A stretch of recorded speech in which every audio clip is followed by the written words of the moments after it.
saya akan ajak terus dengan bersama saya itu Nanti di bawah. S23024 dari Prodi Informatika angkatan 2023. Di sini praktikum data understanding di mana tahap krusial dalam sebenarnya ini untuk membekali mahasiswa dengan keterampilan fundamental data, mulai dari memahami dataset sebelum prediktif.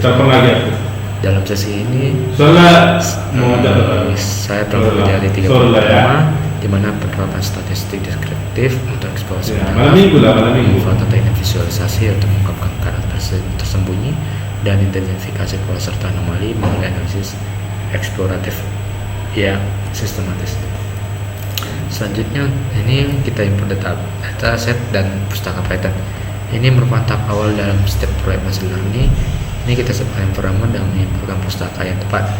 Ini menggunakan 4 library yang dimana setelah diimport data akan dimuat ke dalam data frame.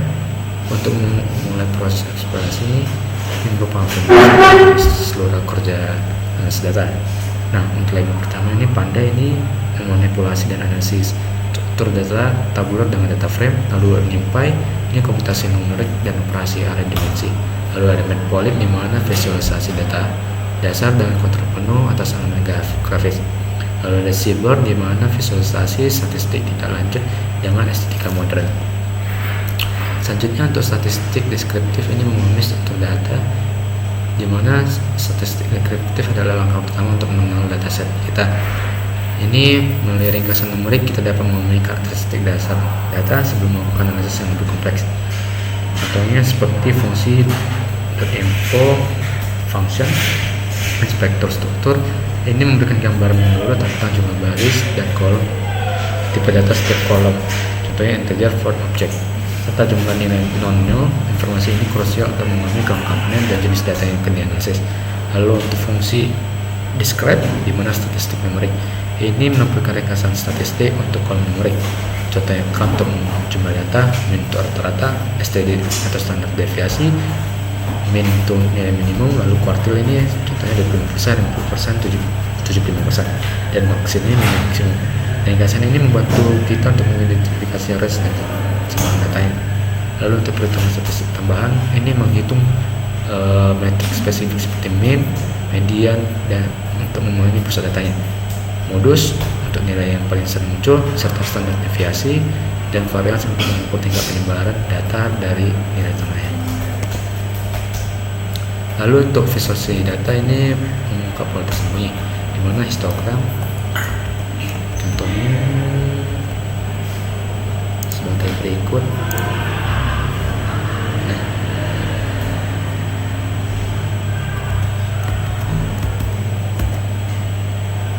Histogram ini menampilkan distribusi frekuensi data numerik untuk membantu mengidentifikasi apakah data terdistribusi normal, skewed, atau memiliki multiple peaks.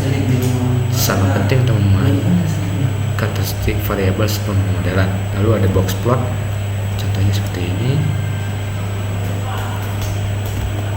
di mana ringkasan yang menunjukkan median, kuartil, dan outlier.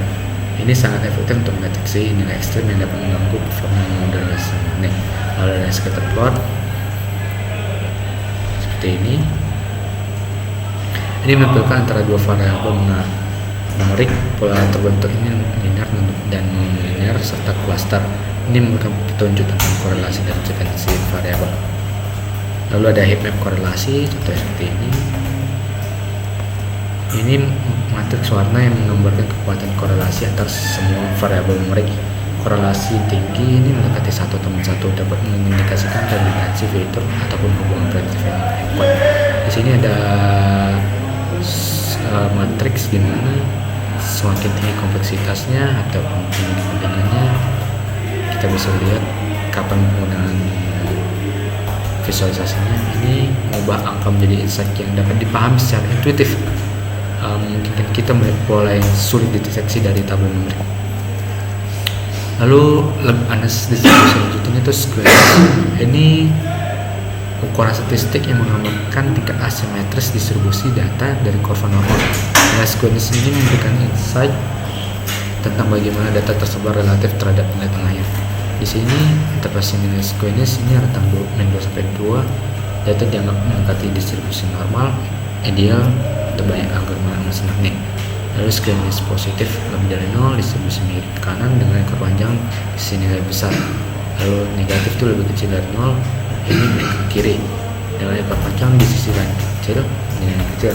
Lalu squeness 0, distribusi simetris sempurna. Nah, implementasinya seperti berikut.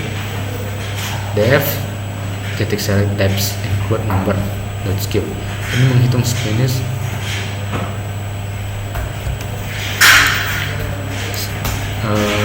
semua kolom numerik. Semoga memberikan representasi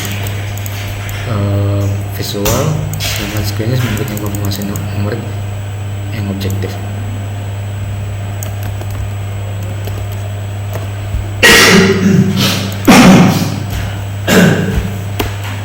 Contohnya seperti berikut. Nah, histogram memberikan lanjut. Nah, analisis distribusi lanjutan yaitu kurtosis. Ini memahami keruncungan dan ekor distribusi.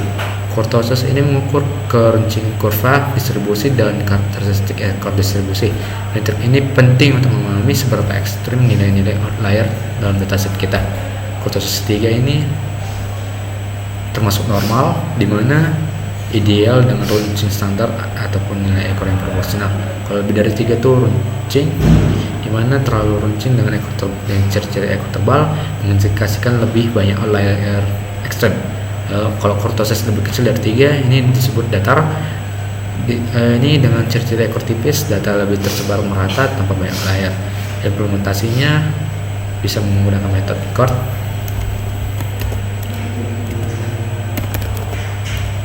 Seperti berikut. Pada data frame ini menghitung kurtosis setiap kolom, di mana kombinasi analisis squeness dan kurtosis memberikan pemahaman komprehensif untuk distribusi data kita. Nah, untuk data processing ini menangani missing value. Data dunia nyata jangan sempurna, sehingga missing value adalah tantangan umum yang harus kita hadapi dan kita tangani dengan strategi yang tepat supaya tidak mengganggu performa model machine learning. Tahapannya itu yang pertama identifikasi, hitung persentasenya, lalu drop kolom, lalu imputasi, lalu kita hapus baris-barisnya. Untuk identifikasi ini gunakan df is null, fungsinya sama sum. Ini untuk menghitung jumlah nilai kosong per kolom. Yang tadi ini mengungkapkan seberapa parah masalah missing data.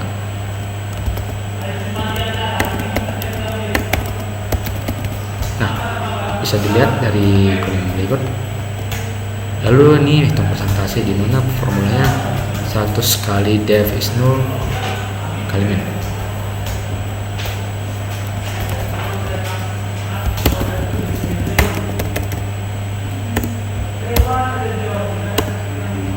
Berikut adalah contohnya misalnya. Nah, ini lalu selanjutnya drop kolom bermasalah. Kolom dengan missing 60%, lebih dari 60% sebaiknya kita hapus karena ini input hasil terlalu banyak data artifisial yang dapat mendistorsi analisis. Lalu dapat keempat, imputasi data untuk numerik isi dengan min ataupun median. Untuk kategorik isi dengan modus ataupun unknown. Untuk variabel pertimbangkan nilai 0. Lalu yang kelima, hapus baris remaining. Setelah imputasi hapus baris yang masih memiliki missing value menggunakan drop untuk memastikan dataset final bersih. Sekian dari presentasi saya. Jika ada kesalahan saya mohon maaf. Sekian dan terima kasih.